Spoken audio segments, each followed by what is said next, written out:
May bubuyog dito. Kung anong klaseng mga bubuyog ito. Ayan.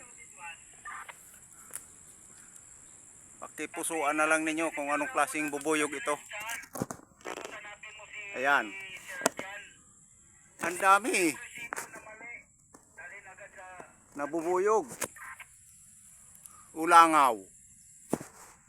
Oh, sino nakakaalam nito kung anong klaseng bubuyog at langaw ba ito o ano?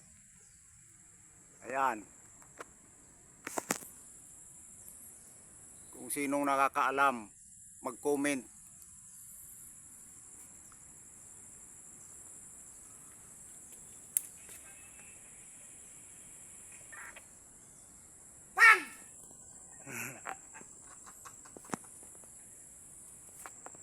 Kaya na, may isang makapansin sa'yo dyan.